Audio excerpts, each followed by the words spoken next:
Il y a des personnes, ils sont là avec le partenaire pendant longtemps, ils se concentrent simplement que soit au niveau des lèvres ou bien soit au niveau du cou. Mais ils ne savent pas à explorer. Dans la sexualité, il faut être un explorateur. Ce n'est pas parce que aujourd'hui il y a un rapport sexuel et que c'est les oreilles et que tous les jours je dois toucher les oreilles. Non, non, non, non, non. Ça devient de la monotonie. Et comme si on te donne du placali au gombo tous les jours, mais tu vas avoir un problème. Lorsque je dois avoir une sexualité épanouie et puis je vois que c'est les mêmes nuisettes depuis 49 que tu as portées pendant tout le temps, ça peut inhiber l'envie de vouloir avoir une sexualité épanouie. D'accord. Lorsque c'est les mêmes draps que depuis peut-être 2 ou 3 semaines, on est dans le même... Ça veut dire que le cadre même déjà même vous donne l'envie d'aller en extase et atteindre les voluptés. Donc l'environnement est capital. En ce siècle présent, la question de la sexualité devient de moins en moins tabou. On sort ainsi d'une vision de la sexualité qui se résumait à la reproduction, au devoir conjugal et autres pour arriver à un espace où il est possible de s'épanouir. Si bien qu'en cherchant à lancer une révolution sexuelle, une nouvelle injonction se dessine.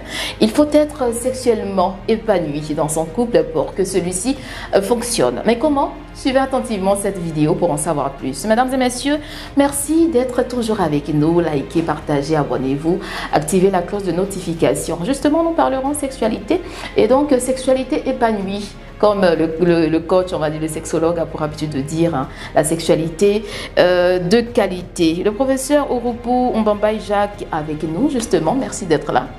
Merci. C'est encore un plaisir de vous recevoir. Le plaisir est partagé. Avec vous, les termes sont croustillants, ça fait du bien quand même. Ben écoutez, parler de la sexualité, c'est de communiquer l'amour, la paix, la joie. C'est les meilleurs remèdes aujourd'hui qui existent. Ah oui, on en saura encore plus. Et puis nous, on est tout impatients. Alors, on va épargner nos internautes de la définition de la sexualité épanouie. On va juste, vous allez voir juste le contenu dans le commentaire, dans les commentaires au niveau du lien de la vidéo précédente.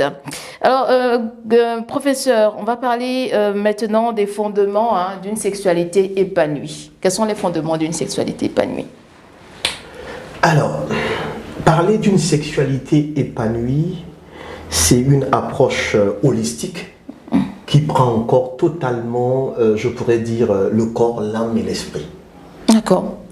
On ne peut pas parler d'une sexualité épanouie sans toutefois parler d'une communication ouverte et bienveillante. Parce que la sexualité se nourrit d'abord de nos pensées, de ce qu'on reçoit, de ce qu'on écoute. Et donc, lorsque ce qu'on me communique m'apporte plutôt frustration, de la négativité, cela va inhiber l'envie de vouloir avoir une sexualité épanouie. Donc, d'abord, un des piliers, c'est avoir une communication bienveillante et vraiment une communication de qualité.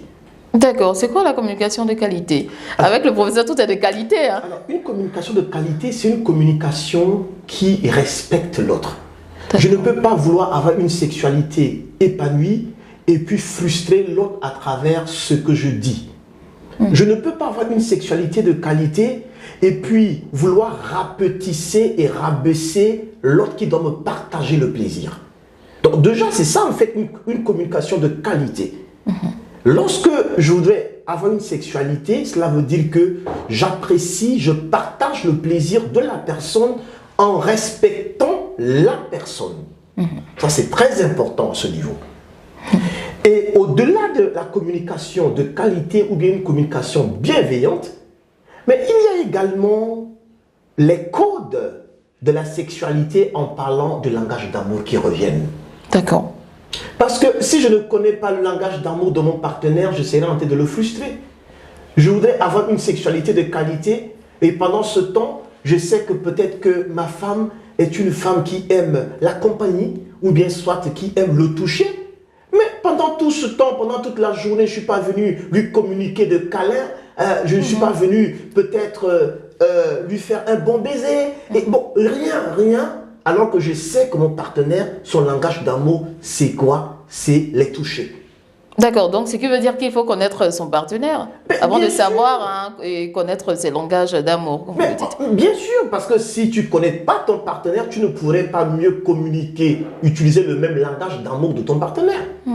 Autre élément, pour une sexualité épanouissante, il faudrait aussi parler de ce qu'on appelle les parties érogènes de ton partenaire. D'accord. Ces parties-là où lorsque tu touches, ça permet de communiquer véritablement et amplifier le désir de ton partenaire.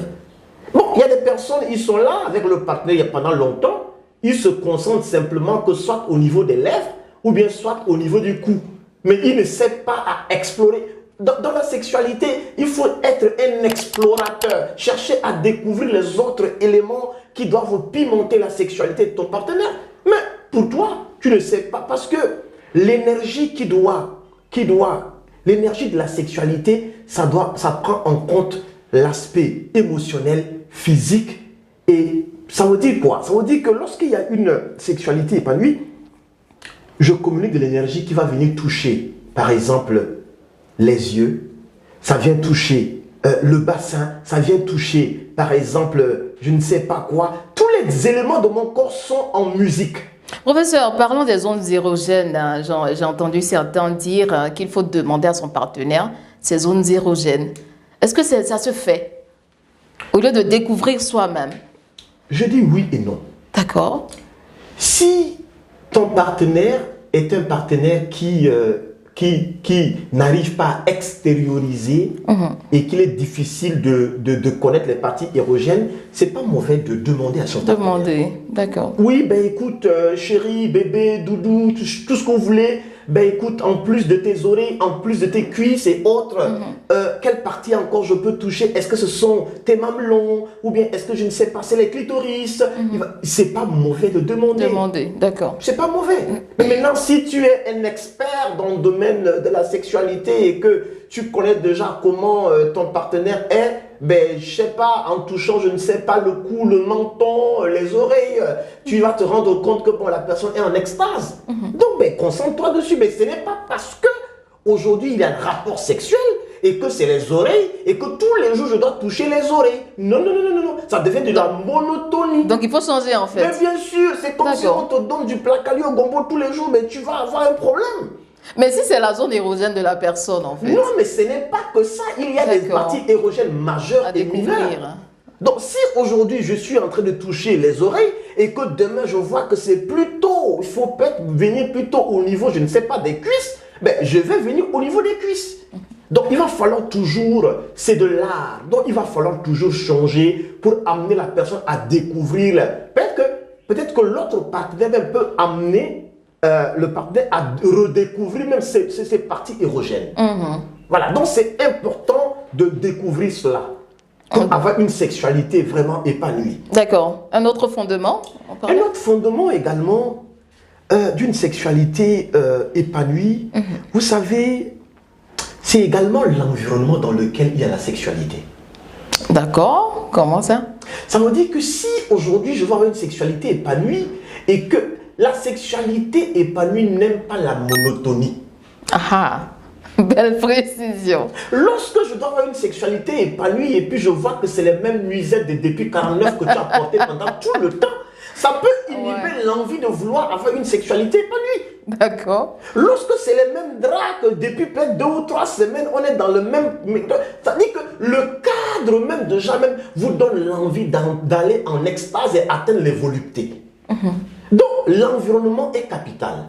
Les accoutrements qu'on doit utiliser, c'est important. Tout cela nous donne aussi l'envie d'avoir une sexualité épanouie. Un autre élément peut-être que je pourrais toucher aussi une sexualité épanouie, c'est aussi l'hygiène un peu autour de l'homme et la femme. Je ne parle pas de la femme, mais l'homme et la femme, le couple, l'hygiène aussi autour de cela. Parce que tu veux que je puisse aller faire peut-être du cunnilingus, ou bien je ne sais pas quoi. Mais bon, je me rends compte que peut-être que tu n'as pas pu t'entretenir. Maintenant, en bas, c'est comme si c'est pas ces forêts de Banco. Bon, quand c'est comme ça, c'est pas bon. D'accord. Donc, s'entretenir, avant d'avoir une sexualité épanouie, il faut sentir bon, il faut que ça soit bon. Peut-être que les femmes fournissent des efforts, mais parfois nous les hommes, on ne fait pas des efforts. Tes aisselles là, mon ami, ça a changé de couleur, c'est bizarre, ça sent compliqué. Et puis bon, ou bien toi, tu n'as même pas coupé, je ne sais pas, tes villosités. Et puis tu veux que la femme puisse aller faire je ne sais pas quoi. Mais tu vas étouffer cette pauvre dame pour rien. Donc c'est important d'avoir une sexualité épanouie, mais ça passe aussi par faire quoi? S'entretenir l'application des principes d'hygiène. D'accord, on constate qu'il y a d'autres fondements. Hein. La liste est assez longue. Exhaustive. Mais voici quelques points sur lesquels il faudrait, mais aussi une sexualité épanouie, c'est aussi, vous savez, faire les rapports sexuels, c'est un art. Il ne faut pas toujours utiliser les mêmes positions. Depuis toujours que vous connaissez là, tu es toujours posé comme si c'est pas comme un arbre mort. Bon, on dit la position du christianisme. Oui, oui, position missionnaire. Missionnaire, effectivement. Oui, une position missionnaire. C'est-à-dire que c'est les mêmes choses depuis que vous connaissez, c'est la même chose. Tu ne peux pas utiliser les positions levrette, la position cuillère, c'est les mêmes choses. Bon, mais quand la personne va découvrir ailleurs une position araignée, mais la personne va être traumatisée. Donc aussi de redécouvrir les positions et autres. Et puis une sexualité, ce n'est pas souvent... Il y a des gens, parfois, ils ont peur même de regarder son partenaire pendant qu'ils font le rapport sexuel. Il veut que tout soit noir. Bon, attends, mais tu as peur de ton partenaire. Je me suis toujours demandé, en fait, c'est quoi l'objectif? Bon, c'est la honte ou... Est-ce qu'on peut dire la honte? Bon, certains aussi, c'est une question de honte parce que c'est peut-être l'éducation, il n'est pas habitué à cela. Mais c'est lorsque tu es peut-être allé voler ton partenaire quelque part. Mais si vous êtes en couple et que c'est monsieur et madame, il n'y a pas une honte. Parce que lorsque tu es là et qu'il y a un rapport sexuel et puis tu vois peut-être que la personne est en train de peut-être, je ne sais pas, la respiration, le souffle de ton partenaire, c'est tout ça aussi qui pimente la sexualité. Professeur, on comprend que la sexualité s'apprend. C'est cela? On apprend en fait à faire l'amour. Hein. Exactement, c'est un art, ça s'apprend. Ce que les gens font, ils font du sexe. Ils ne font pas une sexualité de qualité. Le partage de désir et l'amour, c'est au-delà et ça s'apprend. Mais beaucoup de gens, ils le font de manière très sauvage. On est là et puis bon, ok, il n'y a rien qui accompagne. On vient, je fais la pénétration, boum, j'ai éjaculé et puis je me couche, je ronfle. Mais alors que l'autre n'est même pas satisfait. Mais ça là, c'est sauvage, on ne fait pas ça. Avec vos conseils, c'est tout net hein, que tout se mettra en application. On apprend en pratique. Dans la pratique, ça s'apprend. Exactement, exactement. C'est un art et ça s'apprend. C'est pourquoi je pense que de telles émissions doivent aider à amener chaque couple à évaluer la qualité de sa sexualité. Ce n'est pas une honte. Quand on a fini les rapports sexuels, chérie, est-ce que tu as aimé? Est-ce que je dois m'améliorer? Et autres. Parfois, il y a des femmes, vous allez voir que parfois, il y a des femmes... Bon, l'éducation africaine fait que beaucoup de femmes essaient de ne pas exprimer leur frustration. Parfois, tu vas la voir, elle est là, elle crie. Oui, ça va, mais c'est du théâtre qu'elle fait. Elle n'est même pas satisfaite même. Mais elle fait tout ça, pourquoi? C'est pour ne pas frustrer le monsieur. Sinon, beaucoup de femmes ne sont même pas satisfaites sexuellement. Elle crie simplement alors qu'elle a peut-être pensé à son ex là-bas qui lui a fait de l'amour. Vraiment, il faut le dire. Hein. Alors, professeur, on va parler des frais en fait d'une sexualité épanouie. C'est vrai, comme vous parliez des fondements, en même temps de l'autre côté, l'aspect contraire. Mais un des freins ne serait-il pas le fait que chaque partenaire ait ses valeurs au niveau du sexe? Comme vous l'avez dit tout à l'heure, il y a la culture, il y a notre perception de la sexualité, peut-être le sexe est un peu sacré, il y a des positions à ne pas adopter, il y a la religion, vraiment, on en parle. C'est vrai, vous savez, dans mes consultations en sexologie clinique, j'ai rencontré surtout des femmes qui, on ne lui a jamais parlé de la sexualité, elle est vierge, et puis elle vient trouver un monsieur qui, lui, c'est quelqu'un qui a fait le tour de la vie. Et donc, du coup, parler de la sexualité, par exemple, certaines positions tellement compliquées, elle ne le sait pas. Et lorsque elle dit au monsieur que, bon, je ne veux pas, je n'aime pas et tout ça, donc ça crée des conflits et ça crée des frustrations. Parce que certaines positions peuvent traumatiser. Et c'est ça, en fait, le problème. Et dès lors que le partenaire, ou bien surtout la femme, se sent traumatisée par rapport à certaines position, elle n'est plus épanouie sexuellement. Et c'est ce qui pourrait même créer des frigidités, des traumatismes au fait. Parce qu'il y a des positions là où lorsque la femme prend, parfois ça rétrécit au niveau vaginal et parfois c'est-à-dire que la pénétration va complètement, parfois même toucher à un certain niveau. Ça devient douloureux. Hein, donc ça devient douloureux. Ou bien lorsqu'on parle d'une sexualité épanouie, c'est pas une sexualité où la femme doit sentir des douleurs. Parce que lorsque tu aimes ton partenaire, elle ne doit pas ressortir avec des douleurs. Si ton partenaire te dit, bon écoute chérie, je sens mal, il faut que tu écoutes les cris de cette dame.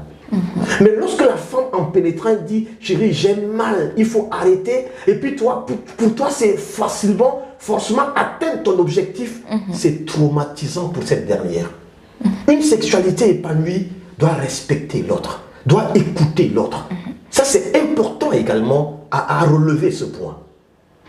Professeur, qu'en est-il des fantasmes de chaque partenaire? Est-ce qu'un couple peut s'épanouir sur le plan sexuel si les désirs ou les fantasmes sont différents et sont inacceptables même par certains partis? Alors, une très belle question. Vous savez, lorsqu'on parle de l'amour et de la sexualité consciente, il doit effectivement avoir des fantasmes. Mais ces fantasmes-là doivent aller avec la conviction de l'un et de l'autre sans toutefois frustrer. Si je ne peux pas vouloir faire une expérience sexuelle sur mon partenaire et puis chosifier mon partenaire et ne pas respecter sa dignité, ça devient de l'animosité. Je donne un exemple. Lorsque je veux par exemple utiliser des positions pour vouloir peut-être sodomiser mon partenaire et que mon partenaire ne respecte et ne veut pas être sodomisé, ça veut dire qu'il faut que je respecte le choix de mon partenaire. Il faudrait, si le partenaire lui-même veut expérimenter cela, ça c'est autre chose. Mais il ne faut pas aller à l'encontre de ça. Non. J'aime mon partenaire, je dois aussi respecter son corps, je dois aussi respecter son choix. Mais il faudrait l'amener tout doucement à travers la communication pour vouloir lui expliquer pourquoi je voudrais faire cette expérience sexuelle. Mais pas aller à l'encontre de ses principes. Parce que souvent, ça crée des frustrations et même une des causes même d'infidélité et de séparation dans des couples. Donc c'est important ce point-là. Et puis, faut pas prendre toute expérience que tu as suivi ça dans le porno et puis toi tu veux vouloir expérimenter. Mais attends, ce n'est pas un objet sexuel. Ton partenaire n'est pas... Tu dois respecter cela. Il y a des choses que les gens, peut-être qu'un film de pornographie, les gens le font peut-être pendant... peut-être qu'ils utilisent des positions très compliquées. Maintenant, toi, tu veux aussi appliquer ça chez ton partenaire.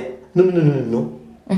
Je fais de l'amour tout en respectant mon partenaire. Parce que si on est une seule chair, ça veut dire que je suis le prolongement de l'autre. Et donc, je dois me respecter en faisant de l'amour avec mon partenaire.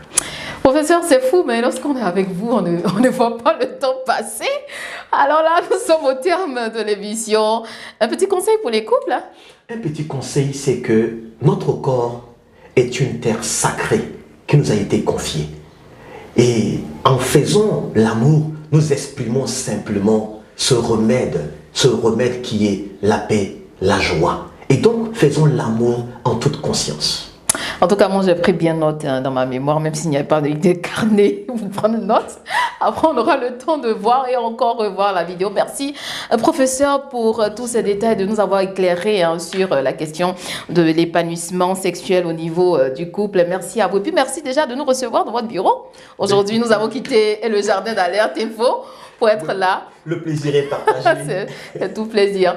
Merci à vous, chers internautes, de nous avoir suivis. Likez, partagez, abonnez-vous, activez la cloche de notification. Et puis, on se dit à très bientôt. N'oubliez pas, prenez soin de votre sexualité. C'est très important. Bye bye.